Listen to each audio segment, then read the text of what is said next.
as that got to her, that's all right. and it's the usual chaos at Freemanjack Central. We love a bit of chaos. 1 second. Right, I've just realised that if I push that button there, is all you heard was feedback. So, guess a second. I've got Rusty here, Rusty the Sheriff. Right, just let's try that again, shall we? A brief moment of panic. We're so professional here, Rusty. Yeah, we can't plan anything. Right, looks like your levels are okay there, mate. Fucking hell. Right, here we go. Let's try that again. It's Rusty the Sheriff. Hi, people. Just a quickie to let you know, I'm alive and kicking, still free. One of the other voices of the Freeman movement that is probably more distinct than your face. I do a bit of work with the PSTV boys, and I loved that interview you got up on the BBC 5 website. I mean, anybody that ain't seen it yet ought to go to BBC 5 TV and go and look at the interview with Rusty the Sheriff, the man who arrested a judge, I think it's called, isn't it? Yeah, something like that. That's possibly one of the best television interviews that I've ever seen. It's absolutely fabulous. You come across so well in it. Right, okay, Rusty, you wanted to tell us about Norman Scarth, didn't you? Sorry, Rusty. Phil's talking about with his internet in the background. Sorry, can you start again? Yeah, right. What I'll do is I'll start from the beginning, right? Not last Sunday, Sunday before. I got a phone call off a woman called AM. Yeah, she'd just been talking to a lad called Chris Jarvis, who'd explained that Norman Scarth had been given 6 months jail for recording in a courtroom. Now, the man had been given permission 2 weeks prior to this at another court hearing to record. At this actual hearing where the man was unlawfully kidnapped, yeah, he'd asked for an audio loop by the court, which obviously enhances the sound so he could hear. They refused, so therefore he was recording. They ended up arresting him for contempt of court, which they're not allowed to under Lord Diplock's ruling. They kept him overnight. They then sentenced him. They tried him and sentenced him the day after and gave him 6 months at Armley Prison, Leeds. So what I'd said is, I nipped over to Leeds. I was going to put a writ of habeas corpus. Now, a writ of habeas corpus means you've got a body of a man unlawfully, and you demand the body to be presented in front of an High Court judge and also the prison governor who holds the liability. And it's the prison governor's job to explain what lawful authority is holding the man in.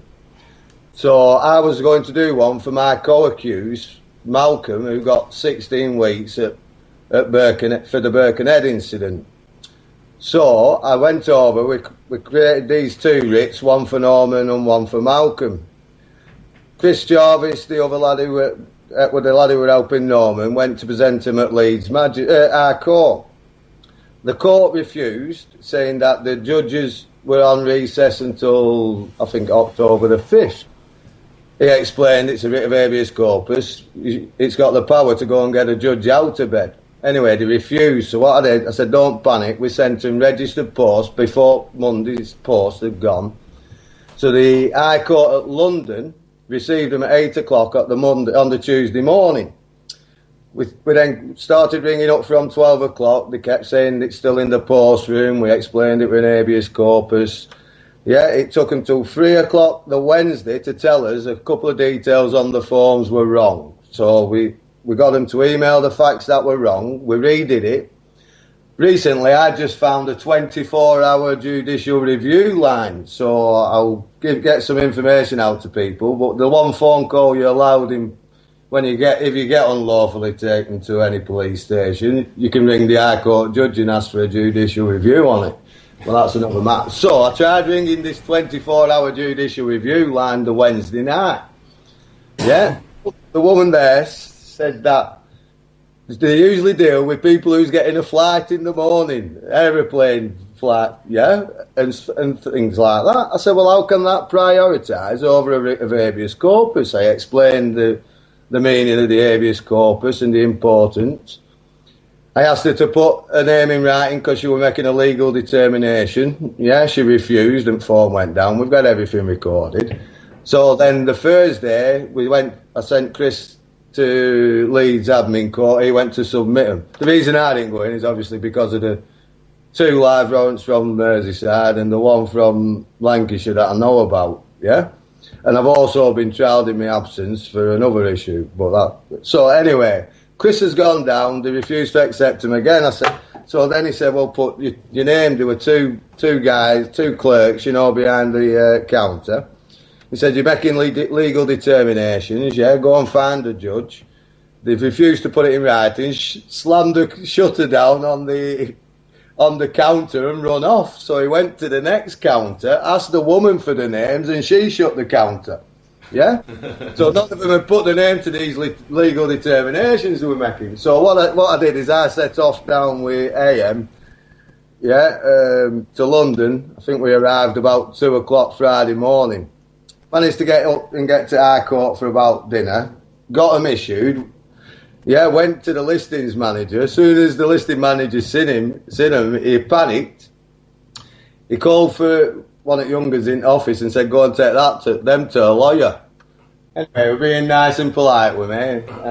And after about half an hour, he said, I can get you an hearing on Tuesday. I said, well, Tuesday's not good enough. If I don't get this presented to a judge today, then I demand an emergency court hearing tomorrow morning. Anyway, he said, just give it time, let me see what's happening. So then it ended up with a senior legal lawyer. By 4:20, 3 times, they're testing you, aren't they, what you know? I said, both times, no, it needs presenting in front of a judge today. I know what a writ of habeas corpus means. Anyway, at 4:20, they said they accepted it, yeah? And it got presented in front of a judge, Judge Walker, at some time over the weekend. So we then got a date for direction on Thursday. Yeah, so we went down Thursday. And we've got a trial next Thursday, one for Norman and one for Malcolm, yeah, at the Strand, Royal Court of the Justices at London. So we could do with as many people there in support as can possibly make it. Oh, absolutely. That was something I was going to say, is if you want to possibly go live with that on Thursday and make a bit of a fuss about it on air. Yeah, well, this is why I would try and get hold of, Freeman on the land. Yeah. Artie, to try and get him hold of him, to get him there, you know. Okay, well, I mean, we can handle... Russia TV were there. Yeah?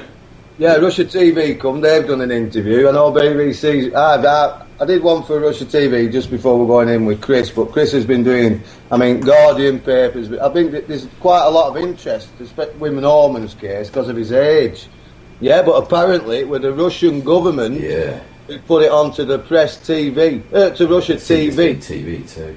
Yeah? Yeah. So there's major interest all over the world here, but the thing is there as well, as the legal team, they've got me down as Rusty, yeah, they're addressing me as Rusty, the man, yeah, and also Lockie, yeah. Excellent. You're not down as Rusty the High Sheriff then? No, I just put Rusty. Okay. I think it would be nice to present yourself as the High Sheriff. I mean, you are appointed by the people. Well, thank you very much. Maybe I will do when I go this time. I wonder how many people you would need to stand behind you to legally declare yourself sheriff. Well, lawfully. Lawfully. Not legally. Yeah. Sorry. That's something we need to find out. Isn't it just? Yeah, for sure. Yeah, so if as many people in that London area, it's a major day. You know, Russia TV is going to be there, definitely. You know, we need to show the world what we're trying to achieve here, yeah, lawfully and peacefully. Okay, what time's the hearing? We don't get the time until the day before. Right, but it's definitely the Thursday. Yeah? Okay, all right. And courts don't open until 10. I think we were first hearing 10:30. Yeah. But what you've got to remember, people, right, is this is the Queen's Bench we're in front of. Yeah, these are master judges. This is history. Yeah. Absolutely. He's the president for a lot of it, for us all. Yeah. So it's very important. Shit. Hey, mate. Up the rebellion. Up the evolution, mate. Up the evolution. Right, well, we're getting short on time. I think we'll just crack back onto our Norman there and getting people onto the streets. We've got a London event next Thursday, which is the 25th. You there, Rusty? I don't know what date it is. Oh, fucking hell, right, okay, it's next Thursday, the 25th, because Friday's the 26th. I don't feel in time. And it's probably going to be 10:30. We might as well announce it as 10:30 because that's when the courts kick off. So we want people there really to be putting them under pressure from minute one, really, isn't it? Yeah, the start of the day. Do you know the address in London where the courts are? It's on the Strand. Right. Okay. So it's the judicial courts on the Strand. It's the Royal Courts of the Justices. Royal Courts of the Justices on the Strand, 10:30 on Thursday the 25th. And we need bodies on the streets because this is for Norman Scarth, who's 85, is he? 87? 85. 85, and he's a World War II veteran. Can I just tell you, he was the man who took UK government to Europe to court and won and give us all the right to a open public court. That's why they don't like Norman. Yeah. And again, he's one of those voices that if he's heard by the public at large, they will know that this government is corrupt and this court system is corrupt. Yeah, exactly. Okay, well, we need as much support as possible for him on Thursday. Like I say, I'll do my very best to organise live coverage. If not from inside the event, then certainly we can have enough people outside and inside to be communicating matters so that we can go on air with it. Rusty, I know that you were saying you've got some tape recordings of some of your dealings with this. I don't know if you'd like to sling some of those to me for I will do. Stitching together with what we're going out with on Thursday so we can really fill out the picture. So if the live coverage is a bit sketchy, we can make sure that people understand what's being addressed here. Right, no worries, I will do. I'll get them sent to you, yeah? Absolutely. Rusty, I've been fucking trying to catch hold of you for ages. We're both so bloody busy we can never seem to cross paths, so it's very fortuitous. I've got a shout out before as well for the day before Uptown 24th, Wednesday 24th. Yeah.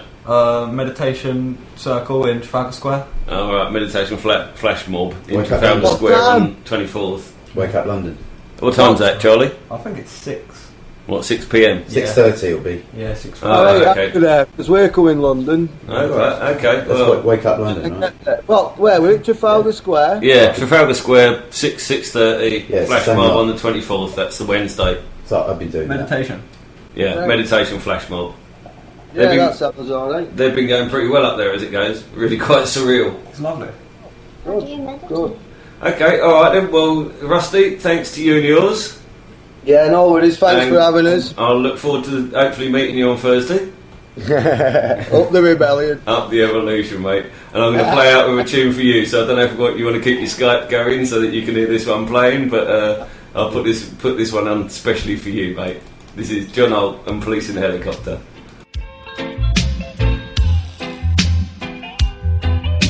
Yes, boss. Yes, boss. Yes, boss. Yes, boss. Police in helicopter, I search for marijuana.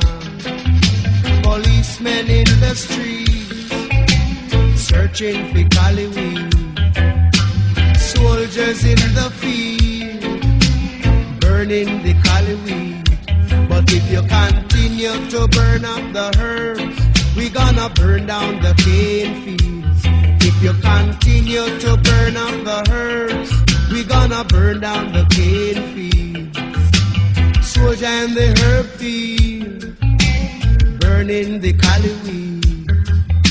Police in helicopter, I search for marijuana. Policemen in the streets, searching for cali weed. But if you continue to burn up the herbs, we gonna burn down the cane field. If you continue to burn up the herbs, we gonna burn down the cane field.